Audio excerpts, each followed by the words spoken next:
la clase de aparato urinario. En la clase presencial llegamos hasta el filtrado, ¿se acuerdan? Filtrado glomerular, hablamos de las presiones, de eso se acuerdan, ¿verdad? Ahora yo voy a retomar la presentación. Así seguimos. Vamos a dar la última parte. ¿Se acuerdan que hablábamos que la filtración que se hace a través de los capilares consiste en forzar el paso de una solución, en este caso del plasma sanguíneo, a través de la membrana de filtración por efecto de el juego de presiones.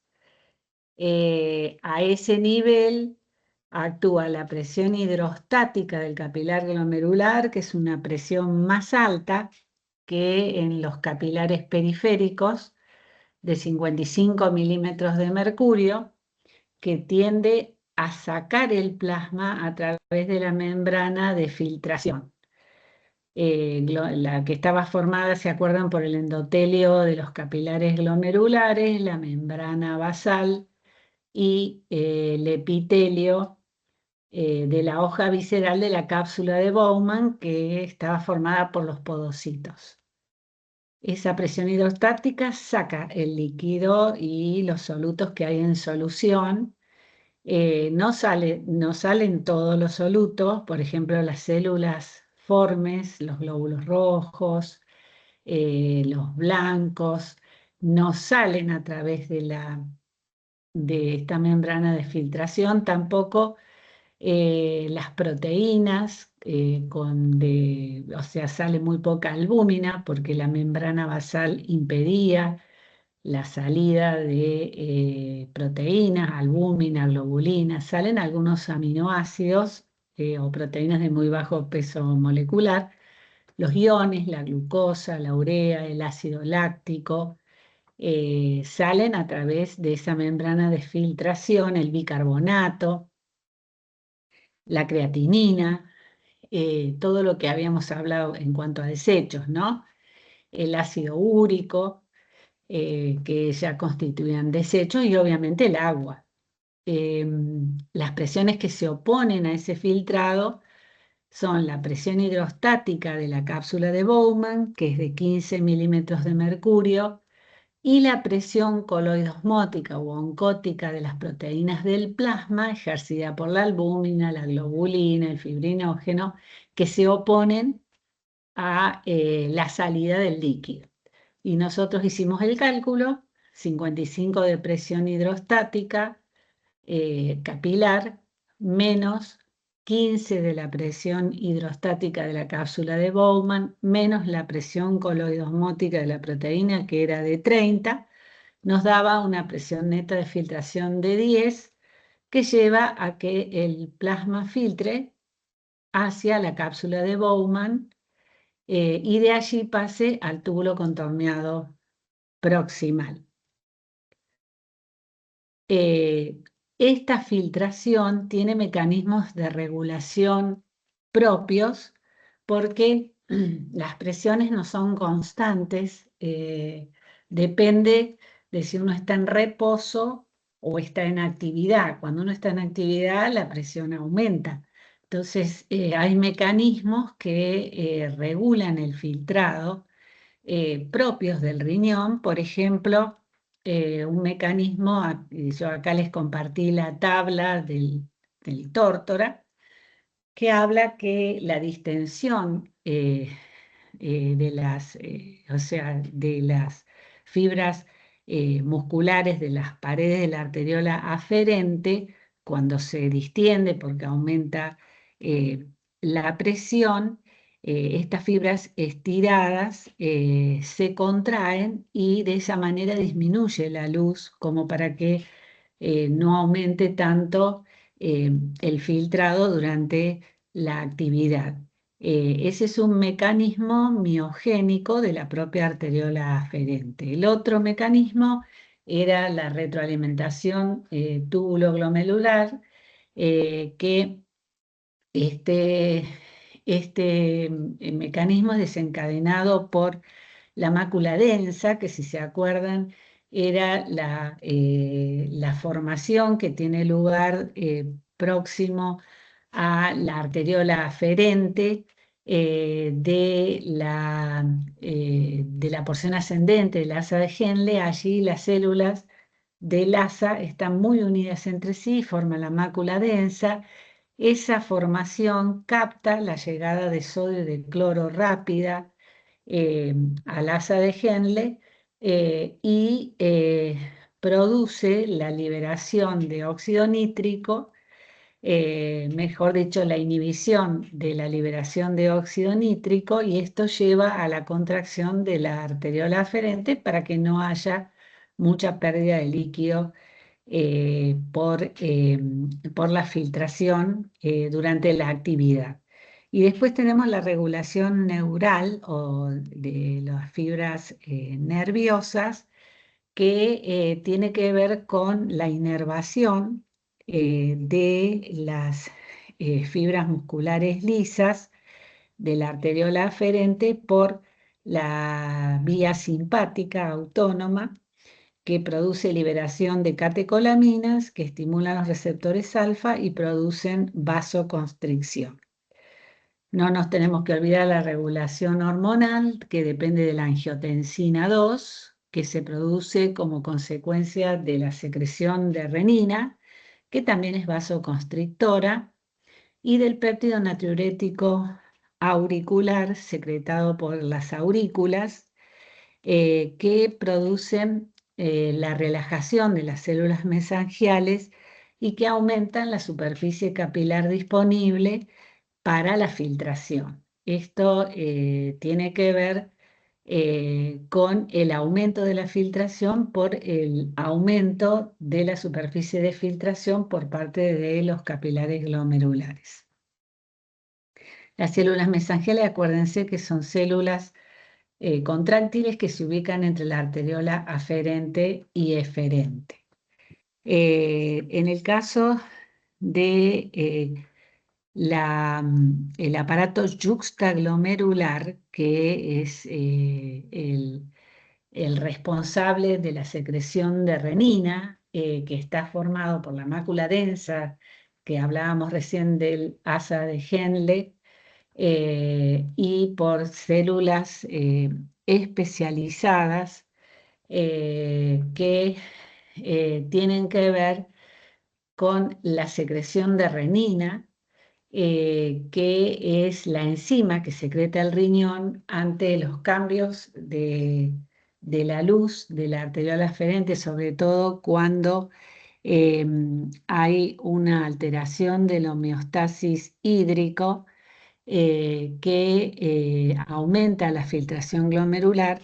Los receptores de la mácula densa del aparato yuxtaglomerular eh, detectan el aumento de sodio de cloro y de agua a nivel del asa de Henle, y producen la disminución de la secreción del óxido nítrico, y de esta manera se contrae la arteriola aferente y esto lleva al retorno a la homeostasis, o sea, se estabiliza la filtración glomerular. O sea que se regula por retroalimentación negativa. ¿Qué tipo de patologías podemos tener por afectación de las distintas estructuras del riñón? Las patologías o nefropatías se clasifican en base a la parte que está afectada, ya sea de los glomérulos, los túbulos renales, tanto, sobre todo los que forman la nefrona. Acuérdense que era el contorneado proximal, la asa de Henle, el distal, después están los túbulos colectores y los papilares, y también por afectación del intersticio o de los vasos sanguíneos. Las patologías del glomérulo, o sea, acuérdense, el ovillo de capilares que está ubicado entre la arteriola aferente y eferente, con todas sus capas, la membrana de filtración de la que habíamos hablado, las células mesangiales, la cápsula de Bowman, son la mayoría de causa inmunológica, o sea, interviene el mecanismo inmunológico, muchas son, tienen que ver con la autoinmunidad, con las enfermedades autoinmunitarias, mientras que las patologías tubulares e intersticiales tienen que ver con agentes tóxicos o infecciosos. Tóxicos como el mercurio, el plomo, los medicamentos que pueden afectar al riñón. Y dentro de los infecciosos tengo las pielonefritis, o sea, las infecciones que llegan al intersticio renal a través de toda la vía excretora. Las nefropatías crónicas tienden a, en general, todas estas nefropatías tienden a destruir los 4 componentes del riñón, o sea, glomérulos, túbulos, intersticios y vasos sanguíneos, culminando en una enfermedad renal crónica y en una insuficiencia renal o nefropatía terminal. Eh, Dentro de los síndromes, o sea, de los cuadros que tienen diferentes etiologías, pero que tienen la misma manifestación clínica, o sea, un conjunto de síntomas y signos comunes a una serie de causas, tengo el síndrome nefrítico. Es importante que sepamos cuáles son los componentes de este síndrome para que ustedes, cuando les sirve, cuando tienen contacto con las personas afectadas y les comentan o les traen una muestra de orina y ustedes tienden a ver los signos, más o menos se orientan qué tipo de patología puede ser para su referencia a la atención médica.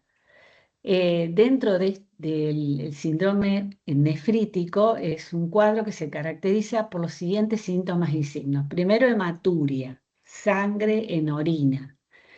La sangre puede estar en forma de eritrocitos y obviamente es visible, tiene un aspecto eh, rojizo, medio rojo oscuro.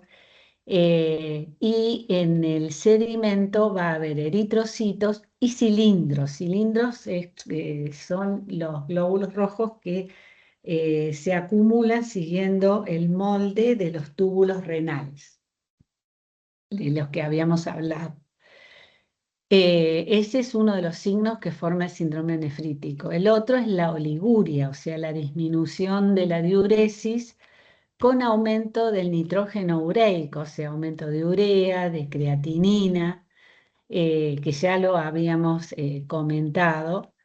La presencia de proteinuria es el otro signo, o sea, la presencia de proteínas en orina, no masiva, sino de menos de 1 gramo al día. Esto se mide en orina de 24 horas y también de un edema leve a moderado. El edema renal suele ser edema que se presenta en las zonas con tejido laxo, sobre todo el edema bipalpebral, o sea, de los párpados. Y otro signo es la hipertensión arterial. Estos 4 signos son los que forman el síndrome nefrítico. ¿Cuáles son las causas? Glomerulares, que como ya dijimos, la mayoría son de tipo inmunológico o metabólico. Por ejemplo, la glomerulonefritis aguda proliferativa posinfecciosa por infecciones estreptocóxicas, especialmente infecciones de estreptococo beta hemolítico de grupo A, o sea, el estreptococo piógenes, que suele causar dermatitis supurada, o sea, impétigo, el estafilococo, el neumococo, los virus de hepatitis B y C, la parotiditis, que es una infección viral, la varicela, que también es una infección viral, al igual que la mononucleosis infecciosa, que es producida la mononucleosis infecciosa por el virus de Epstein-Barr.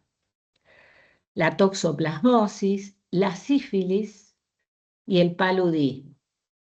¿Cuál es el mecanismo de la fisiopatogenia?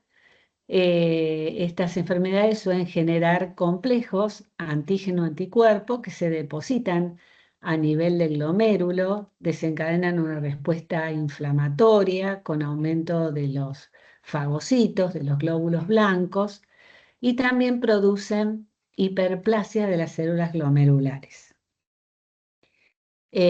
También otro motivo puede ser la glomerulonefritis rápidamente progresiva, con la formación de semilunas que se forman por proliferación de las células de la cápsula de Bowman, y en ellas hay anticuerpos contra la membrana basal, complejos antígeno-anticuerpos o anticuerpos antineutrófilos. Las glomerulonefritis pueden ser secundarias a enfermedades autoinmunes, como por ejemplo la diabetes mellitus, especialmente la diabetes de tipo 1, el lupus eritematoso sistémico, la amiloidosis, síndrome de Goodpaster, que en donde se afecta también el alvéolo pulmonar, la púrpura de Schoenle-Heinrich, que es una enfermedad que se da en los niños, que también tiene una causa inmunológica que se asocia también a púrpura, dolor abdominal y glomerulonefritis, y la endocarditis bacteriana. Esas serían las patologías que se presentan con síndrome urémico hemolítico, que recordemos eh, consiste, es el síndrome caracterizado por los síntomas y signos de hematuria, oliguria, aumento del nitrógeno ureico en sangre, proteinuria, edema leve o moderado, hipertensión arterial. Acuérdense que acá el edema es leve, no es un edema generalizado porque la proteinuria tampoco es muy intensa. El otro síndrome es el síndrome nefrótico, que tiene otra presentación. Esto es importante que lo lean y que lo aprendan, porque son las formas en que se suelen presentar inicialmente este tipo de las patologías renales de inicio. Los síntomas y signos del síndrome nefrótico son la proteinuria ya acá grave, más de 3,5 gramos por día. En el nefrítico era menos de 1. A predominio de albúmina y en algunos casos de globulinas, como por ejemplo de anticuerpos. Por eso las personas con síndrome nefrótico pueden estar inmunodeprimidas. Tienen deficiencia de anticuerpos porque los pierden por orina. Hipoalbuminemia, o sea, disminución de la concentración de albúmina en sangre en menos de 3 gramos por decilitro, y edema generalizado, que incluso lleva hipovolemia, porque el líquido sale de los vasos porque no hay una albúmina que lo retenga y aumenta el líquido intersticial y disminuye la volemia. Hiperlipidemia, aumento de los lípidos, porque se pierden las lipoproteínas que transportan los lípidos, y lipiduria, o sea, presencia de lípidos en orina. Aumento de susceptibilidad a infecciones por estafilococo, neumococo, que dijimos que es por la pérdida de inmunoglobulinas, al igual que la trombosis y tromboembolia, favorecida por la pérdida de factores de coagulación y también por la disminución de la volemia y el estancamiento de la circulación sanguínea. Las primarias que producen, o sea, las causas intrínsecas del riñón, tenemos la nefropatía membranosa, en donde se destruyen los podocitos por la síntesis de anticuerpos contra los podocitos en el adulto, y en los niños se da la enfermedad cambios mínimos, en donde hay una lesión de las patitas de los podocitos, o sea, de los pedicelos. La glomerulosclerosis focal y segmentaria en todas las edades, la membrana proliferativa por inmunocomplejos producida por la hepatitis B o C y por activación del complemento. Dentro de las secundarias tengo de nuevo la diabetes mellitus, la de tipo 1, amiloidosis, lupus, fármacos antiinflamatorios no esteroideos, los AINE, son muy nefrotóxicos, por eso hay que tener cuidado con su ingesta. La heroína también es nefrotóxica. Acá no hay mucho heroinómano, pero en otros lugares sí. Infecciones, el paludismo, la sífilis, hepatitis B y C, el VIH. También neoplasias como el carcinoma y el linfoma, alergia a picaduras de abejas y la nefritis hereditaria. Todas estas se manifiestan con síndrome nefrótico. Eh, ya pasando, siguiendo con la fisiología, ya entramos en la parte tubular. Lo anterior se refería sobre todo a la fisiología y a la patología del glomérulo. Una vez que se produce la filtración en los túbulos renales, los túbulos van a realizar como función importante la reabsorción, eso ya lo habíamos explicado en clase presencial, que es el retorno de la mayor parte de las sustancias o solutos que se filtraron en el glomérulo a la sangre. La mayor parte de la reabsorción se realiza en el túbulo contorneado proximal, que es el que se comunica directamente con la cápsula de Bowman. Por eso las células del túbulo proximal tenían muchas microvellosidades, el ribete en cepillo, al igual que las del intestino delgado. ¿Se acuerdan que eso lo dijimos? Ahí se reabsorbe la mayor parte de los solutos y se reabsorbe el 65% del agua. Otra función importante es la secreción, que sería la secreción de sustancias que van a la sangre y que se secretan por orina, sobre todo los desechos, y dentro de ellos tenemos la urea, la creatinina, el ácido úrico, y también se secretan medicamentos o toxinas o iones que se encuentren en exceso, etc. Y luego la excreción, que es la excreción de la orina, que es ya la orina sale por los túbulos papilares y directamente a la vía excretora.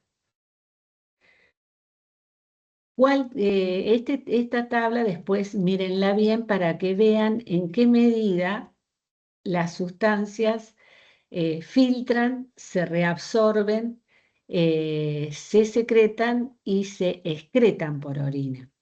Yo les decía que la creatinina, por ejemplo, filtra, se secreta en el túbulo contorneado proximal, pero no se reabsorbe directamente, sino que se elimina tal cual por orina. El agua filtra, se reabsorbe en un 99% y 1 o 2 litros se eliminan por orina. El agua tenía una reabsorción obligatoria, que es la que se produce en el túbulo, sobre todo en el túbulo contorneado proximal, y en la porción descendente del asa de Henle, y una reabsorción facultativa, que es la que se produce en el túbulo colector de acuerdo a las necesidades del organismo.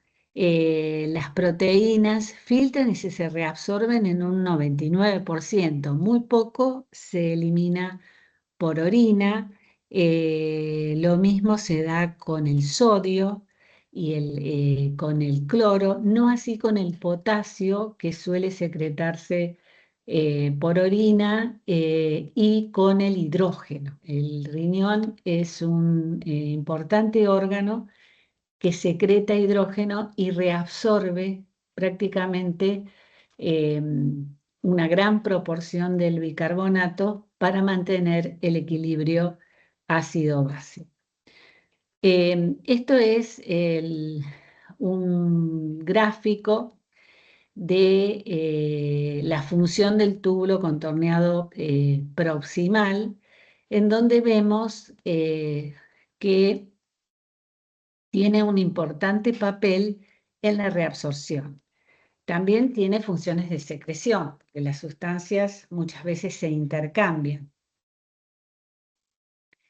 Encontramos una particularidad en las células tubulares renales y si ustedes ven aquí, ven por un lado lo que está pintado de naranja, es la orina tubular, luego tenemos las células que están pintadas de rosa y luego tenemos el espacio intersticial y la sangre. Vemos que en la superficie apical de la célula, que es la superficie que da hacia la luz del túbulo renal, no tenemos bombas de sodio y potasio en la membrana, sí las tenemos en la contracara, la que da hacia el intersticio, pero no tengo las bombas de transporte activo de sodio y potasio a nivel apical, lo que favorece la reabsorción de sodio. El sodio, siguiendo su diferencia de concentración, que está más elevado en el extracelular que en el intracelular, se transporta al interior de la célula y junto con el sodio, por la energía que genera esta diferencia de concentración, se transportan glucosa, aminoácidos y fosfato en un transporte que se llama activo secundario. O sea, esa energía que genera la diferencia de concentración de sodio moviliza por transporte activo a la glucosa, que se absorbe en su totalidad. María, Sí. en ese momento que el sodio está en el extra y entra al intra, ¿entra un sodio y salen dos potasios o no? No, te estoy diciendo que el transporte activo no se realiza en la cara apical de la luz tubular, en la que da hacia el túbulo renal. No tengo bombas de transporte activo, las tengo del otro lado. Si vos miras el gráfico, las bombas tienen un color rojo. Está en la contracara de la que da hacia el intersticio, hacia el interior. La que da hacia los túbulos renales no tiene la bomba, entonces se reabsorbe el sodio y con eso, con esa energía acumulada en el transporte del sodio, se reabsorbe glucosa, los aminoácidos y el fosfato. El sodio acá sigue una sola dirección a favor del gradiente de la luz del túbulo al interior de la célula tubular. No es como se da en el interior del cuerpo, ¿eh? ¿Se entiende eso? Porque Siempre entra el sodio, quiere decir. no tenemos bombas de sodio-potasio en la cara de la célula del túbulo que da hacia la luz del túbulo. Las bombas están en la cara que da hacia el intersticio del riñón. Mm. Entonces, con el sodio se absorbe glucosa, aminoácidos, se reabsorben prácticamente en su totalidad la glucosa y los aminoácidos. ¿Cuándo va a haber glucosa en orina? Y cuando haya mucho en plasma, porque esto tiene un límite. Cuando hay mucha glucemia en el plasma, por ejemplo, en un diabético, estos transportadores de los túbulos renales se saturan y va a aparecer la glucosa en orina, la glucosuria que se llama, que se da en el paciente diabético con una hiperglucemia mayor de 2 gramos. ¿Se entiende esto o no se entiende? Lo vuelvo a explicar, sí. Eso se llama transporte máximo. Cuando hay mucha glucemia, no alcanza a reabsorberse todo y aparece en orina. Entonces, la glucosuria es un signo de alarma porque puede ser un paciente diabético que todavía no esté diagnosticado o bien que el diabético esté descompensado. Sí, lo que tenemos por intercambio del sodio con el hidrógeno, si ven el transporte por debajo del anterior, en la luz tubular vemos que se transporta sodio hacia el interior de la célula a favor de gradiente y se secreta por hidrógeno. Y de esta manera el cuerpo elimina ácidos del organismo para el equilibrio ácido-base. El sodio se transporta junto con el cloro, que es negativo, y el agua, en este mecanismo, al reabsorberse tantos solutos hacia la célula tubular, el agua sigue por ósmosis a esos solutos porque hay muchos canales de acuaporina en la célula tubular, entonces el agua se reabsorbe. Cuando se limita la reabsorción, cuando aparece, por ejemplo, glucosa en orina, porque no alcanzó a reabsorberse toda, ahí la reabsorción de agua va a ser menor y el paciente, junto a la glucosuria, va a tener poliuria. ¿Eh? Eh, ¿Se entiende esto? Recuerden que en el túbulo contorneado proximal se hace la reabsorción de la mayor parte de las sustancias que filtraron y se secreta sobre todo hidrógeno y se reabsorbe el 65% del agua. Vamos a hacer la siguiente. Lo repito de Acá, vuelta, María, que me dijo ahí, a ver. acá Es, vamos discerniendo todo. Por ejemplo, la reabsorción de glucosa. Se reabsorbe el 100%. ¿Cómo se reabsorbe la glucosa? Por transporte activo junto a la reabsorción de dos átomos de sodio, se reabsorbe una molécula de glucosa, con el empleo de la energía que deja esta diferencia de concentración del sodio entre el extracelular y el intracelular.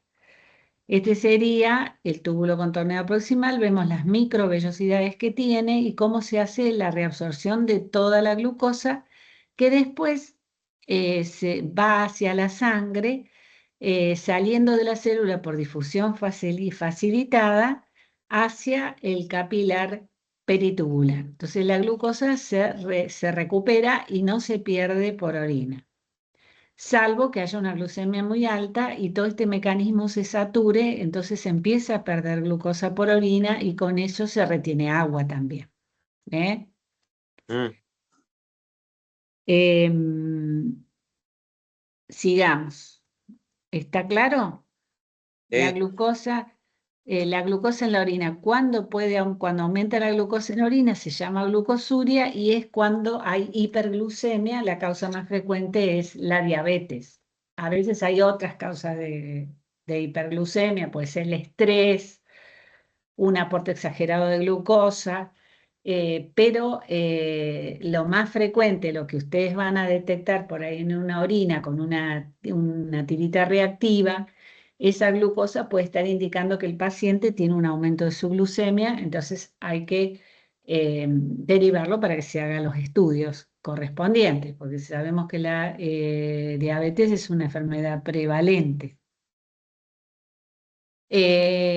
También habíamos dicho que el sodio se intercambia con el hidrógeno, o sea que de esa manera se elimina hidrógeno y esto favorece el equilibrio ácido-base. ¿Se acuerdan que el otro día hablamos de una reacción que es bastante difícil de explicar y era la formación del ácido carbónico? ¿Se acuerdan que decíamos que la sí, CO2, como la vemos acá, la CO2 más agua, por acción de la anhidrasa carbónica, que era la enzima, me forma el ácido carbónico, el cual se disocia en bicarbonato e hidrógeno? Eso se hace en el interior de la célula tubular.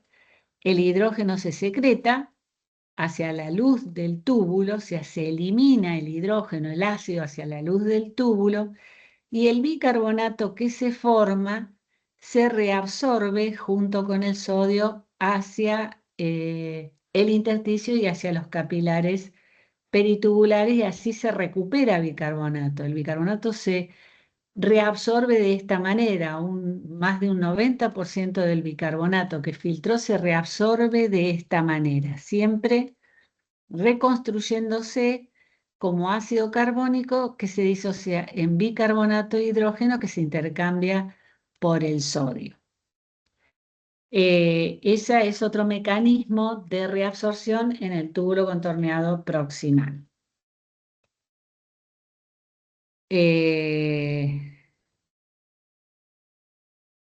Tengo la reabsorción pasiva de agua que sigue los solutos, habíamos dicho por ósmosis, de sodio, de cloro, de urea, en la segunda porción del túbulo contorneado proximal. Acá vemos cómo se reabsorben todos los iones, también calcio, magnesio, que se reabsorben por difusión simple, que siguen por ahí a la reabsorción de cloro, que es negativo, y el calcio y el magnesio son positivos, y los atrae la negatividad del cloro. Siguiendo, esto es también la reabsorción de bicarbonato, se puede hacer, es más complicado esto, así que por ahí no vamos a complicar tanto, pero veamos acá cómo de nuevo la CO2 que viene de la luz tubular o del interior del intersticio se une al agua, por la anhidrosa carbónica me forma el ácido carbónico que se disocia en bicarbonato que se reabsorbe e hidrógeno que se secreta. Ese hidrógeno puede unirse, por ejemplo, al fosfato y también puede unirse al amoníaco y formar el ion amonio, que es excretado por orina y que le da el olor característico a la orina. Acuérdense que el amoníaco se formaba en el hígado por la desaminación de los aminoácidos, parte se transforma en urea y en parte en riñón se une al hidrógeno transformándose en amonio y es eliminado por orina. Esta también es una manera de neutralizar ácido por parte del riñón. Por eso un enfermo renal suele tener acidosis metabólica frecuentemente porque es un importante órgano para la eliminación de ácidos, de hidrógeno sobre todo, ¿no? Y una manera es a través del amonio. Luego tenemos las reabsorciones de iones en la porción ascendente del asa de Henle, en donde se siguen reabsorbiendo iones, especialmente se reabsorbe sodio y cloro, y se elimina potasio. Se reabsorbe también calcio y magnesio. La porción ascendente de la asa de Henle, acuérdense que es impermeable al agua, pero es permeable a los iones. La porción descendente del asa de Henle es permeable al agua, o sea que se sigue absorbiendo agua, aproximadamente el 15% del agua se elimina en la porción descendente de la asa de Henle. En el túbulo contorneado distal, lo que vamos a tener, que en la última parte es muy sensible a la aldosterona actúa en el túbulo contorneado distal y en el colector, y promueve la reabsorción de sodio y la eliminación de potasio. Esto es por acción de la aldosterona. Entonces hay muchos diuréticos que se usan como la espironolactona inhiben la acción de la aldosterona y de esta manera el paciente elimina sodio y no elimina potasio. Estos son diuréticos que se usan en algunos hipertensos que por ahí tienen déficit de potasio porque este medicamento inhibe la aldosterona y conserva potasio. Otros diuréticos actúan en el asa de Henle que veíamos recién, inhibiendo la reabsorción de estos dos átomos de sodio, pero también inhibe la reabsorción de potasio, entonces, como por ejemplo la furosemida. Entonces tienden a eliminar potasio y a producir hipopotasemia. Ese es el problema de la furosemida, que favorece la eliminación de potasio. Entonces hay que tenerlo en cuenta porque por ahí el paciente se descompensa por hipopotasemia. La reabsorción de agua, entonces, facultativa, es la reabsorción de agua en la parte del túbulo colector, que va a ser acorde a las necesidades porque está mediada por la acción de la antidiurética. Recuerden esto porque suelen olvidarlo, que la antidiurética es una hormona sintetizada en el hipotálamo, en los núcleos hipotalámicos y almacenada en la neurohipófisis o hipófisis posterior. ¿Cuándo se va a eliminar antidiurética? Cuando el osmorreceptor del hipotálamo capte que hay un aumento de la osmolaridad sanguínea, que puede darse, por ejemplo, en una hiperglucemia, por ejemplo, o ante un aumento del sodio.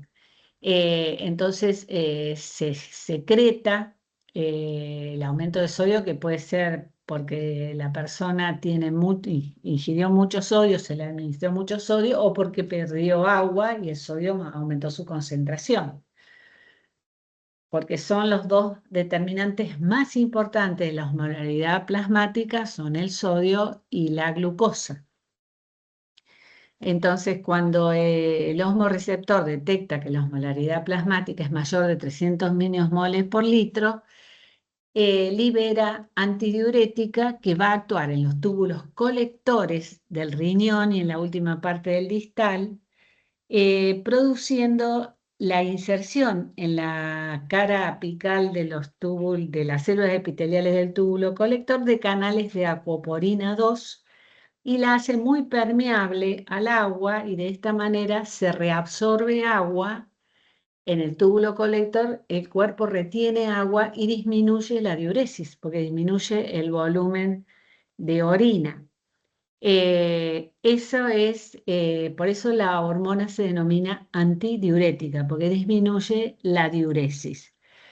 ¿Cuándo vuelve a los valores normales? Cuando la osmolaridad retorna a los valores normales, entonces se deja de secretar antidiurética. La antidiurética también se secreta cuando hay hipovolemia, obviamente, disminuye el volumen de líquidos, ya sea por una situación de shock, por deshidratación, y esta disminución de agua aumenta la osmolaridad o produce hipovolemia, hipotensión, y eso genera también la secreción de antidiurética. Por eso un paciente deshidratado también está oligúrico. Uno de los mecanismos es la secreción de antidiurética.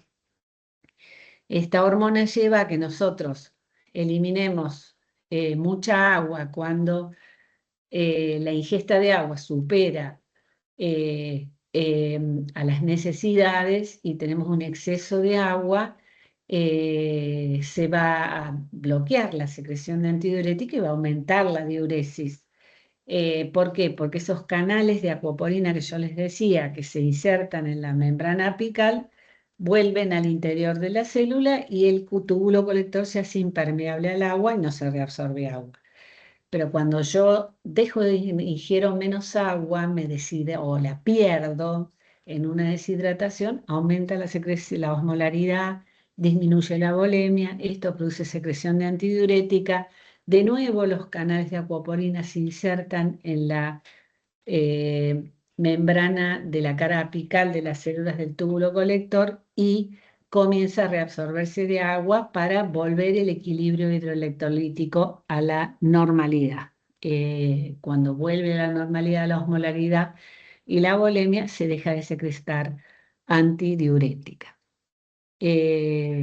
Otro mecanismo de regulación hormonal es el de renina-angiotensina-aldosterona, que como dijimos hace un ratito, cuando cae la presión arterial y deja de distenderse la arteriola aferente, el aparato yuxtaglomerular capta este descenso de volumen sanguíneo y secreta renina, que es una enzima que desdobla el angiotensinógeno que sintetizó el hígado, se transforma en angiotensina 1, este en angiotensina 2, la cual es vasoconstrictora, o sea, produce vasoconstricción y de esta manera aumenta la presión arterial. También aumenta la reabsorción de sodio en el túbulo contorneado proximal y por otra parte estimula la corteza suprarrenal para la síntesis de aldosterona que actúa en el túbulo contorneado distal y en el colector, estimulando la reabsorción de sodio y la secreción de potasio. Y de esta manera se tiende a recuperar el volumen sanguíneo y la presión arterial. Este mecanismo se desencadena en los cuadros de shock, por ejemplo, con caída de, el volumen minuto y también en la insuficiencia cardíaca crónica por caída del volumen minuto. Eh, y que va a ser un mecanismo compensador que en algún momento necesita una intervención externa porque en algún momento se vuelve en contra del paciente en caso de una insuficiencia cardíaca y causa edemas. Porque la insuficiencia cardíaca es por disfunción de la función cardíaca. La diabetes insípida, no la mellitus, se produce por ausencia de la actividad de la hormona antidiurética, o sea, no actúa nunca, y se manifiesta por poliuria, puede llegar a ser una diuresis diaria de hasta 20 litros de orina por día. Y acá tienen un resumen de cómo actúan cada una de las hormonas. Recordemos que mucho tiene que ver la diuresis, la concentración de la orina tiene que ver con la existencia de las nefronas yuxtamedulares, que son aquellas que están más profundamente en la corteza renal y cuyas asas de Henle llegan profundamente en la médula renal, que tiene la característica de tener una gran osmolaridad en su interior a medida que profundizamos a raíz de este mecanismo de contracorriente del asa de Henle, que es muy permeable al agua en la porción descendente y es impermeable en la porción ascendente. Todo eso genera una hipertonicidad, aparte también de la circulación de los iones y de la urea hacia los capilares que rodean la porción descendente y ascendente del asa Henle de estas neuronas, que son los vasos rectos que desaguan en las vénulas renales.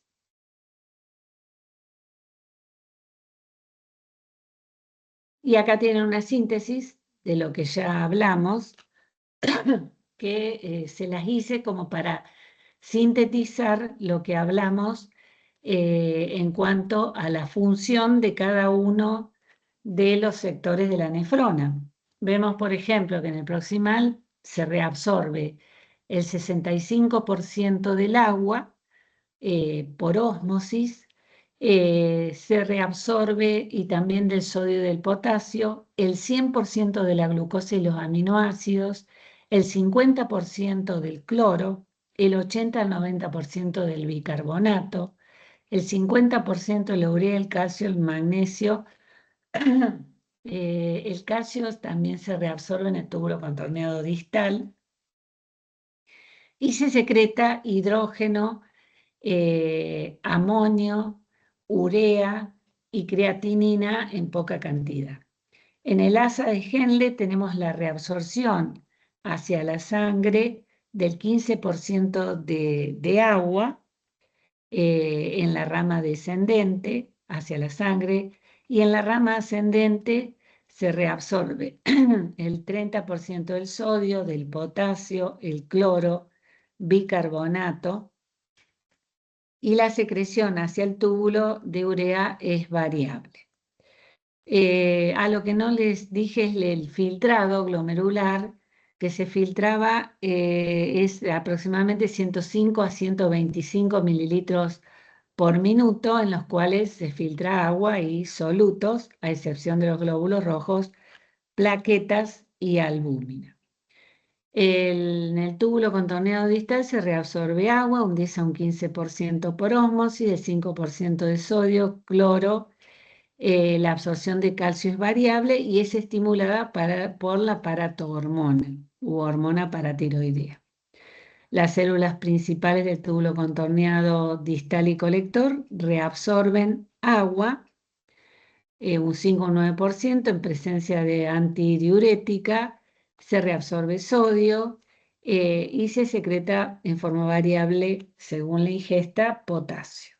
Las células intercalares del túbulo colector reabsorben bicarbonato y secretan hidrógeno, contribuyendo al equilibrio ácido-base. Acá tenemos los diuréticos naturales, la cafeína, presente en el café, en el mate, en el té, y el alcohol. La cafeína inhibe la reabsorción de sodio y con eso aumenta la diuresis. El alcohol inhibe la secreción de antidiurética, entonces aumenta la eliminación de agua. Dentro de los medicamentos, la furosemida inhibe, ya habíamos dicho, los cotransportadores de sodio, potasio y 2-cloro del asa de Henle en la porción ascendente. Las tiazidas inhiben los transportadores del distal, y la espironolactona, que es ahorradora de potasio, inhibe la secreción de aldosterona. Esta es la forma en que actúan los diuréticos. Una orina normal tiene un volumen de 1 a 2 litros en 24 horas, es variable según la ingesta y las pérdidas, y la secreción o no de antidiurética. El color es amarillo ámbar, varía en relación a la dieta, está teñida por los pigmentos derivados de la bilis, que es otra sustancia de desecho, y de la urobilina, que derivan de la degradación de la hemoglobina. La orina concentrada es más oscura, cuando uno ingiere remolacha secreta una orina más rojiza, y los cálculos pueden producir una orina sanguinolenta, o sea que la presencia de sangre en la orina puede ser motivada a veces por los cálculos. La turbidez, la orina fresca es clara y la orina que está estacionada se torna turbia, el olor es amoniacal, ya habíamos dicho. Frutal en los diabéticos por los cuerpos cetónicos, el pH oscila entre 4.6 a 8. Las dietas, cuanto más proteicas son, más ácida es. La orina del vegetariano es alcalina por lo general. La densidad urinaria, que tiene que ver con la concentración, varía mucho en relación a la ingesta o las pérdidas. Generalmente la orina más concentrada tiene más densidad. La densidad es la relación del peso del volumen de una sustancia con respecto al peso del mismo volumen de agua destilada. Esa es la densidad y tiene relación con la concentración. Después esto se los puse para que lean los constituyentes anormales de la orina, un poco ya lo hemos dicho, la presencia de glucosa, de albúmina, de microorganismos, qué significa cada uno.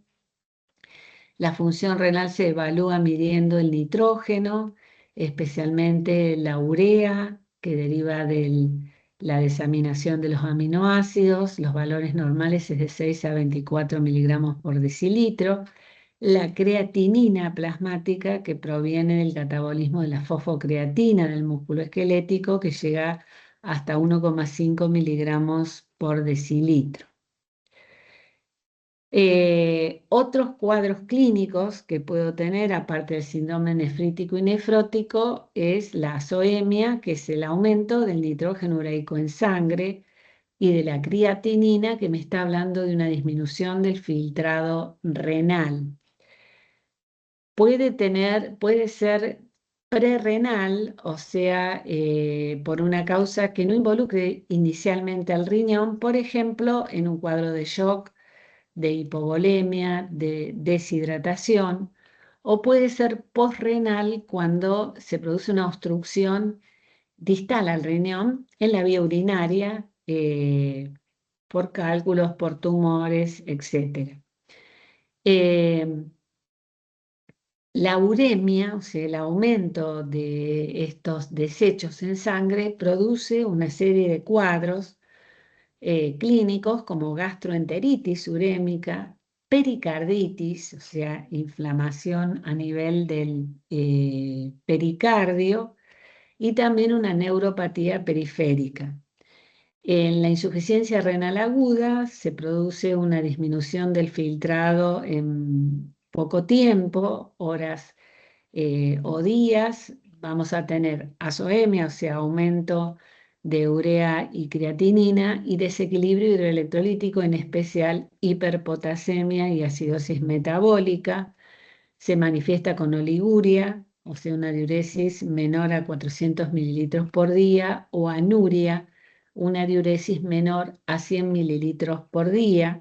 Puede ser causado por lesiones glomerulares, intersticiales, vasculares, o por necrosis tubular aguda, que es la manera en que se manifiesta el shock en su etapa grave, ¿no? La insuficiencia renal crónica, la disminución del filtrado es mucho más progresiva. Es cuando disminuye, habíamos dicho que era de 100 a 120, cuando disminuye a la mitad, a 60 mililitros minuto, eh, o cuando hay una albuminuria persistente durante al menos 3 meses, se diagnostica insuficiencia renal crónica. Es el estadio terminal de las enfermedades parenquimatosas renales crónicas. Se acompaña de azoemia y de uremia, con toda la sintomatología que ya dijimos. Los defectos de los túbulos renales que se producen por todas estas causas se asocian a poliuria, nicturia. Nicturia es la diuresis nocturna, acidosis metabólica, y generalmente se presenta en enfermedades que alteran la estructura tubular. La nefronoptisis, que es una enfermedad congénita, la enfermedad quística medular también es congénita, diabetes nefrogénita, cistinuria, acidosis tubular, todas estas son enfermedades congénitas. Y dentro de la arquidia, ya habíamos dicho recién, las nefropatías por plomo. Eh, Antiguamente era muy frecuente por el uso de plomo en las pinturas, y era muy frecuente en los niños. La intoxicación por plomo se llama saturnismo, que también produce una anemia microcítica. Y era porque se usaban los plomos, plomo en la pintura, y aparte estaban los soldaditos de plomo. Eh, Actualmente contamina el suelo, sobre todo en los lugares que se trabaja. También las cañerías eran de plomo, ahora ya son de PVC, y produce otro tipo de contaminación. Y se contamina el agua, ¿no? La obstrucción de las vías urinarias puede ser por tumores renales. En el hombre, el tumor de próstata es causa de obstrucción en la vía urinaria baja, en la uretra posterior. También la infección urinaria es patología que produce pielonefritis, como su nombre lo indica, se infecta la vía urinaria de la pelvis y el intersticio renal. La cistitis implica bacteriuria y piuria. La nefrolitiasis sería los cálculos renales que ocasionan hematuria, cólicos renales, o sea, el dolor de tipo cólico, porque el uréter trata de eliminar el cálculo y de esta manera genera un dolor de tipo cólico. Se mueve y me genera ese dolor que es muy intenso. Y formación repetida de cálculos en orina, generalmente se asocian a pérdidas de mucho calcio por orina.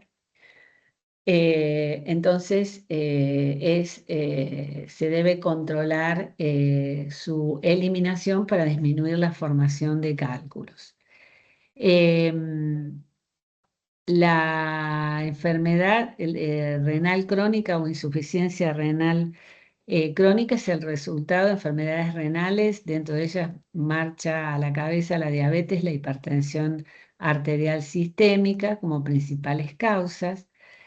Síntomas vamos a tener alteración en la homeostasis hidroelectrolítica, deshidratación, edema, hiperpotasemia, acidosis metabólica, sea el equilibrio ácido-base también, alteración en el equilibrio de calcio y fósforo a nivel óseo, con aumento del fósforo, hiperfosfatemia, disminución del calcio, hipocalcemia, que genera un hiperparatiroidismo secundario, o sea, un aumento de secreción de hormona paratiroidea que va sacando el calcio del hueso y esto produce una enfermedad renal o osteodistrofia renal porque se trata de mantener el balance del calcio sacándolo del hueso.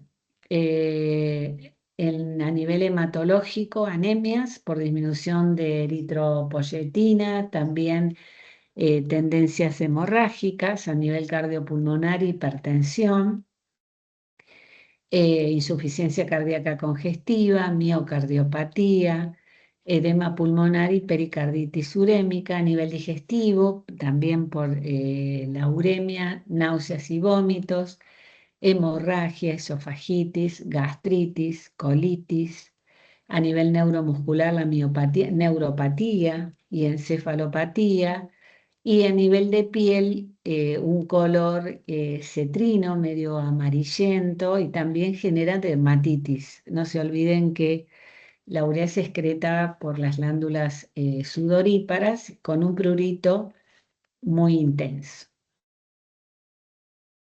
En cuanto al transporte y almacenamiento de la orina, recordemos que los cálices menores, teníamos de 8 a 12 cálices, que luego me dan 2 a 3 cálices mayores, y luego tenemos la pelvis renal, eh, que luego a través del uréter llega a la vejiga y de allí se almacena y se elimina por la uretra. El uréter son tubos, son órganos tubulares que transportan la orina y por ende están formados por una mucosa, tienen una capa muscular que es la que transporta la orina y va a desembocar en la vejiga, introduciéndose en la vejiga de manera oblicua en el músculo vesical o detrusor, de manera que la contracción de la vejiga es la que obstruye los uréteres e impide el reflujo de la orina desde la vejiga a los uréteros, o sea, se forma una válvula natural, digamos. Acá ven lo que es en la vejiga los dos orificios de los uréteres y el orificio uretral. En el piso de la vejiga lo que forma lo que se llama el trígono vesical. El músculo de la vejiga es el músculo detrusor y vemos los pliegues de la mucosa que tienen un epitelio de transición que es el que permite que la vejiga se distienda y acepte un determinado volumen de orina y luego vuelve al volumen inicial cuando elimina la orina por la uretra, que tiene un María, orificio. Sí, ese es el músculo, el detrusor, el que me había dicho que era cuando el que utilizamos nosotros, que es para cuando no queremos orinar, por ejemplo, utilizamos el no, detrusor no, ese. no, ¿No? no, esos son ¿No? es el orificio uretral que lo tenés abajo. Fíjate, la uretra tiene un orificio uretral interno y uno Sí. externo. El externo. El externo está formado, el esfínter uretral externo, está formado y reforzado por los músculos profundos del periné y es músculo esquelético. Ese es el Ahí que está. controlamos. Sí, sí, sí. El esfínter uretral. El detrusor es el músculo de la vejiga. Nosotros regulamos, el esfínter uretral interno es el que comunica con la vejiga, pero después tengo uno externo que se diferencia de los músculos del periné y que es músculo esquelético, que es un músculo voluntario. ¿Mm? Entonces es ese el que regulamos por la voluntad y que educamos durante la infancia. Sí. La uretra femenina se caracteriza por ser mucho más corta que la del hombre. Acá vemos la vejiga de la mujer, este es un corte, digamos, sagital, derecho-izquierdo. Vemos el útero por encima de la base de la vejiga, por eso la vejiga de la mujer es como más, está como más comprimida, y la uretra que es cortita y que desemboca directamente en el periné. Por delante, entonces por arriba tiene el útero, la vejiga, y por delante tenemos la sínfisis pubiana, por detrás tenemos el recto. Perdón, el recto no, tenemos la vagina y después el recto. ¿Ven? La vagina está por detrás de la uretra.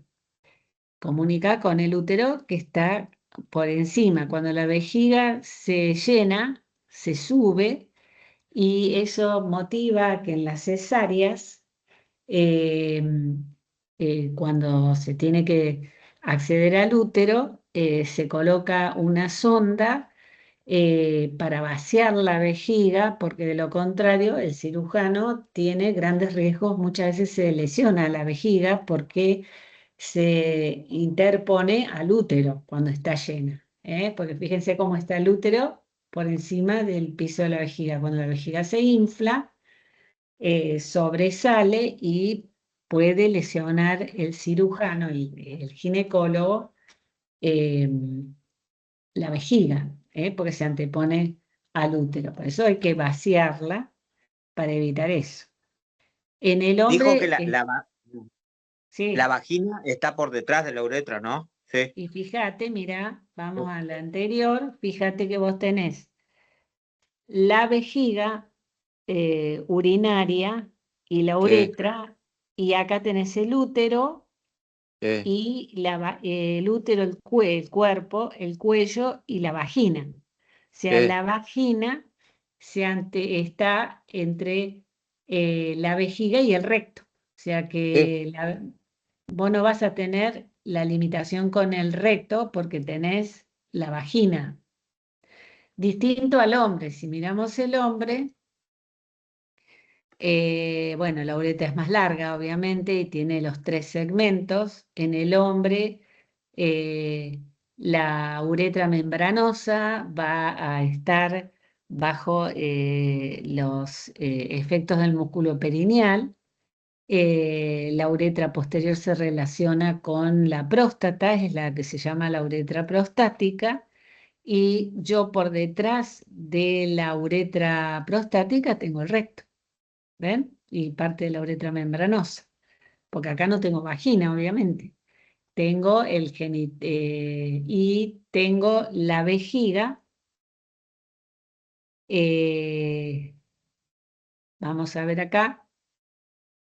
Vemos los músculos profundos, la sínfisis, tengo la vejiga. aquí, y por atrás tengo el recto. María, No tengo el útero acá.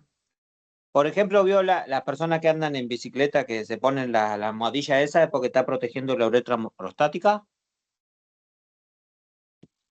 Y sí, puede ser, porque fíjate dónde está la uretra.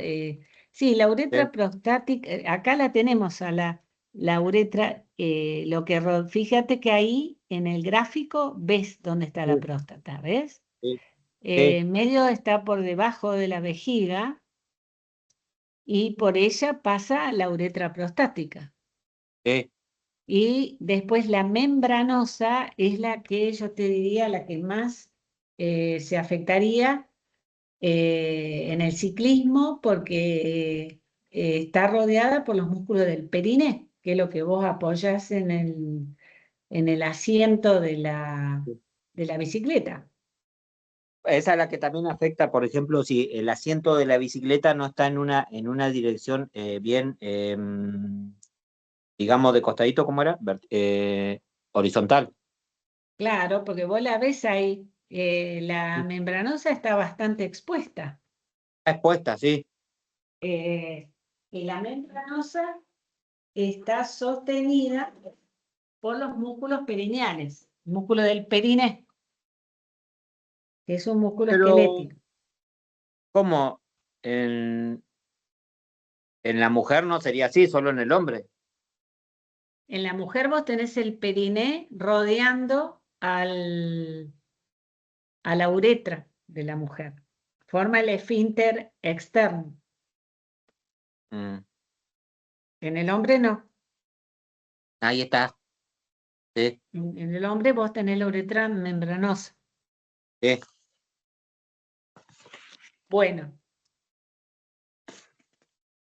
la nefropatía obstructiva, ya terminamos.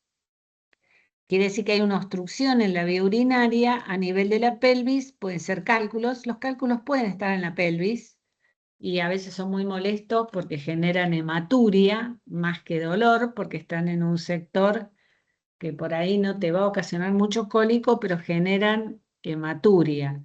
También puedo tener tumores. Al nacer puede darse una forma cuando esta vía urinaria está dilatada, se llama hidronefrosis. Hidronefrosis es la dilatación de la vía excretora urinaria a nivel del uréter y de la pelvis renal. En los niños suele ser una malformación donde hay una estrechez urétero-pélvica, o sea, entre la unión entre la pelvis y el uréter, que obviamente se tiene que liberar porque si no, esa alta presión de líquido va a lesionar el riñón. Tan es así que ese es el objetivo también de las ecografías fetales para ver si hay dilatación pielocalicial en el feto. Se ponen stent a veces en cirugía fetal porque esta dilatación me puede lesionar el riñón por la elevada presión del líquido. No se olviden que el feto orina. El líquido amniótico se forma por la diuresis del feto. No sé si ustedes están teniendo materno infantil, pero es uno de los temas materno-infantil es el oligoamnios, la disminución del líquido amniótico. Una causa puede ser la obstrucción de los riñones, la disminución de formación de orina por los riñones. Hay una malformación en el hombre, en el feto varón, en donde hay una estrechez a nivel de la uretra prostática, uretra posterior, en donde es tan estrecho que no sale orina por ahí. Eso, si se advierte tempranamente en el desarrollo embrionario, se mete un stent ahí y el feto se desarrolla bien, los riñones no se lesionan y se corrige cuando el niño nace. Si no, genera una malformación severísima que en otra época era causa de falla renal y trasplante o muerte, digamos, porque en ese momento no había grandes recursos, por obstrucción de la uretra posterior. Y generaba también una gran dilatación de la vía urinaria y de la pared abdominal, que tenía un nombre que eran los niños con el abdomen en pasa de uva, que era por obstrucción a nivel de la uretra posterior. Luego, en los uréteres, dentro de las obstrucciones intrínsecas, tengo cálculos o litiasis, que es lo mismo, tumores, coágulos de sangre, papilas desprendidas, papilas renales, inflamación, eh, y extrínsecas, el embarazo a veces produce también hidronefrosis, tumores de cuello uterino, una de las deterioros del cáncer de cuello uterino es la vía urinaria, fibrosis retroperitoneal en casos de radioterapia, y una patología que suele darse en pediatría es el reflujo vesico-ureteral, o sea, el reflujo de la orina de la vejiga hacia el uréter. Causa también de muchas malformaciones renales en el feto que se detectan por ecografía en el embarazo y que se produce cuando el uréter tiene un defecto. ¿Se acuerdan que les dije que el uréter se mete de manera oblicua en el músculo detrusor? A veces no desemboca de esa manera y esto genera reflujo que me ocasiona malformaciones renales severas. Por eso es importante detectarlo precozmente durante el embarazo para tratarlo eh, por cirugía fetal. A nivel de la vejiga puedo tener cálculos, tumores de vejiga, por supuesto, la vejiga neurogénica, que es una disfunción de la vejiga en la persona que tiene una afección de la inervación de la vejiga, que está a nivel de la médula espinal, especialmente a nivel lumbosacro, que se suele dar ya sea en paraplejías adquiridas por traumatismos, por lesiones, por disfunciones, por enfermedades desmielinizantes, o bien también puede ser congénita, como en el caso del mielomeningocele, que me genera una vejiga que no funciona bien, que se distiende, es lo que es la vejiga neurogénica, y que se debe abordar mediante cateterismo más de una vez, debido a que no tenemos el vaciamiento adecuado de la vejiga, y todo esto nos genera desde hidronefrosis hasta infecciones urinarias. No se olviden que la micción lava las bacterias a nivel de la uretra y evita las infecciones urinarias. Eso forma parte de las pautas higiénicas en donde se recomienda tomar mucho líquido, evitar la retención, orinar frecuentemente para esa función de lavado y evitar las infecciones urinarias. A nivel de la María, próstata, sí. em, en el varón tiene algo que ver que orine sentado y parado o no? Por la acumulación que le queda. Bueno, tiene eso, acá estamos llegando. En el varón, a partir de los 40, podemos tener una hiperplasia de la próstata. Acuérdense que eso lo veíamos al principio, de causa hormonal, que puede llevar a grados de obstrucción urinaria e insuficiente vaciado de la vejiga, ¿no? Eso genera mucha molestia y puede generar infecciones urinarias. Entonces, sí, en esos casos, por ahí el varón orina sentado para evacuar o vaciar totalmente la vejiga, porque si no le queda siempre un residuo post-miccional que no es recomendable, ¿no? Porque se pierde la gran función lavadora de la diuresis. Eso se da en los casos de hiperplasia prostática, que es una causa de uropatía obstructiva, como la vemos acá en el cuadro. El carcinoma de próstata es un grado más grave, obviamente. y las prostatitis, las inflamaciones, que a veces son por infecciones de transmisión sexual. La gonorrea es una causa de uretritis prostática y prostatitis, cuando no se trata adecuadamente. A nivel de la uretra puedo tener la estrechez de válvula posterior, que era lo que yo le decía recién en los fetos. La estrechez de válvula posterior es la estrechez de la uretra posterior, perdón. Y tumores también a nivel de la uretra. Bueno, no sé si hay otra pregunta. Acá terminaríamos. No sé si quieren que retornemos a alguna diapositiva o dejo de compartir. Si hay alguna pregunta.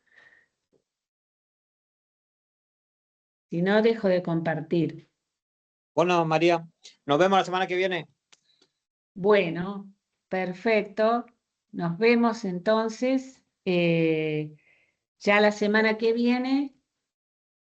Acuérdense de hacer preguntas, así hacemos las clases de repaso previa al parcial, que la podemos hacer ¿Cuándo, presencial. cuándo de las preguntas? ¿El jueves que viene, dice? ¿En el teórico? Claro, en la clase del jueves que viene, así hacemos las preguntas, hacemos la clase de repaso presencial. Y si es necesario, haremos la clase del sábado, si no, directamente lo dejamos libre para que estudien para el parcial. No se olviden que la semana siguiente es el parcial. Entonces, por ahí sería conveniente aprovechar la presencial para hacer el repaso y dejarles el fin de semana para que estudien. Si no, no tengo problema de hacer el repaso también en la clase de consulta. Pero traigan preguntas, en las dos. Sí. O sea, no se va a tratar de dar clases, sino de evacuar las preguntas que tengan. Me imagino que se van a poner a estudiar para el parcial esta semana, que son temas muy importantes y que ya eviten el recuperatorio, digamos. Bueno, María, Bueno, si no hay nos vemos. preguntas, que tengan un buen día. Chao. Chao, profe, que tenga lindo fin de. Gracias, igualmente.